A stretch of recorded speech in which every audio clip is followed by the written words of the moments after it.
ಈಗ ನಾನು ನಿಮಗೆ ಒಂದು ಪಕ್ಷಿ ಮಾಡುವ ವಿಧಾನವನ್ನು ಹೇಳ್ಕೊಡ್ತೀನಿ. ಇದಕ್ಕೆ 2 ಕಲರ್ ಹಾಳೆಯನ್ನು ತೊಗೊಂಡಿದ್ದೀನಿ, ಒಂದು ಗ್ರೀನು ಒಂದು ಆರೆಂಜ್. ಇದನ್ನು ನಾನು ಸೆಂಟ್ರಿಗೆ ಫೋಲ್ಡ್ ಮಾಡ್ಕೊತೀನಿ. ಈ ಪೇಪರನ್ನು ಸೆಂಟ್ರಿಗೆ ಫೋಲ್ಡ್ ಮಾಡ್ಕೊಂಡಿದ್ದೀನಿ. ಈ ಆರೆಂಜ್ ಪೇಪರನ್ನು ಸಹ ನಾನು ಸೆಂಟ್ರಿಗೆ ಫೋಲ್ಡ್ ಮಾಡ್ಕೊತಾ ಇದ್ದೀನಿ.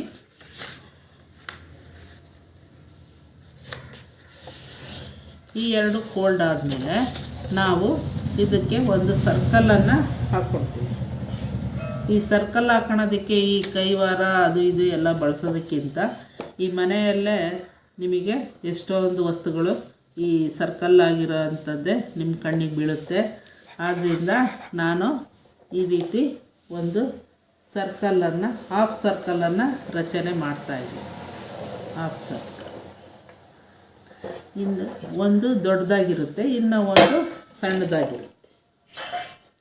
ಇನ್ನು ಒಂದು ಸಣ್ಣ ತಟ್ಟೆಯನ್ನು ಬಳಸ್ತಾ ಇದ್ದೀವಿ. ಇದು ಅಷ್ಟೇ ಹಾಫ್ ಸರ್ಕಲ್.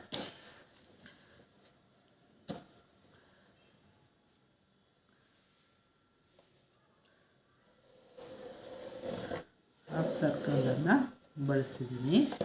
ಈಗ ನಾನು ಇವೆರಡನ್ನು ಕಟ್ ಮಾಡ್ಕೊತಾ ಇದ್ದೀನಿ. 2 ಸರ್ಕಲನ್ನು ನಾನು ಕಟ್ ಮಾಡ್ಕೊತಾ ಇದ್ದೀನಿ. ಮೊದಲನೇದಾಗಿ ಚಿಕ್ಕ ಸರ್ಕಲನ್ನು ಕಟ್ ಮಾಡ್ತಾ ಇದ್ದೀನಿ. ಹಾಫ್ ಸರ್ಕಲ್ ಅಂತ ನಿಮಗೆ ಕಾಣಿಸುತ್ತೆ, ಅದನ್ನು ನಾವು ಅಗಲ ಮಾಡಿ ನೋಡಿದಾಗ ಫುಲ್ ಸರ್ಕಲ್ ಆಗಿ ಕಾಣುತ್ತೆ.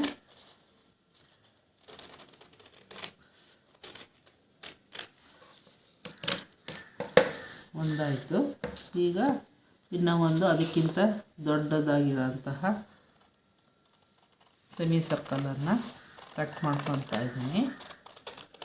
ತುಂಬ ಈಸಿಯಾಗಿ ಮತ್ತು ಬೇಗ ಅಂದರೆ ಅತಿ ಶೀಘ್ರದಲ್ಲೇ ನಾವು ಇದನ್ನು ಮಾಡ್ಬೋದು.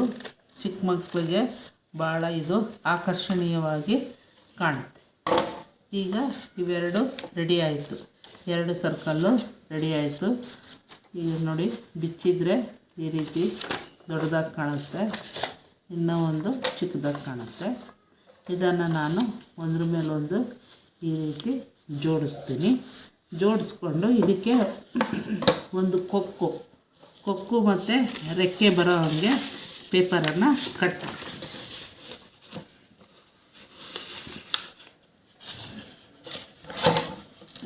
ಇದಕ್ಕೆ ನಾನು 1.5 ಸೆಂಟಿಮೀಟರ್ ಅಗಲದಲ್ಲಿ ನಾನು ಇದಕ್ಕೆ ಶೇಪನ್ನು ಕೊಟ್ಕೊತೀನಿ.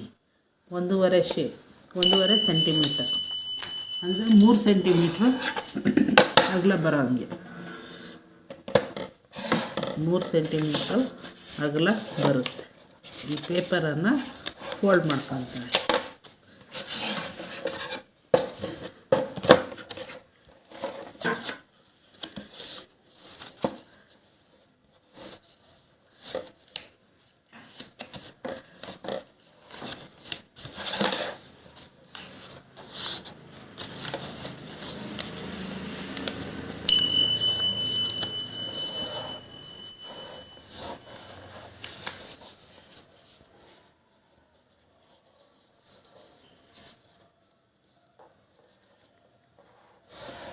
ಈ ಫೋಲ್ಡಿಂಗ್ ಮಾಡಿದ್ದೀನಿ.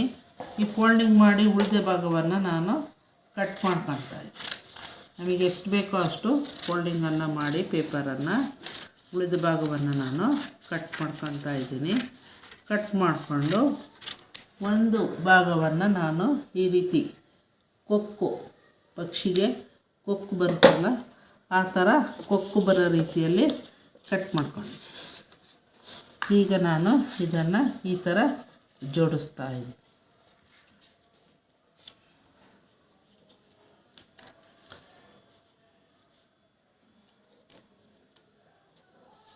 ಈಗ ನಾನು ಇದನ್ನೆಲ್ಲ ಪೇಸ್ಟ್ ಮಾಡ್ತೀನಿ.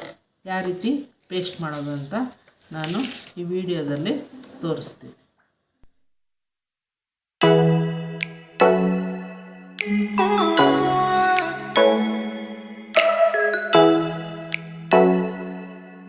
Oh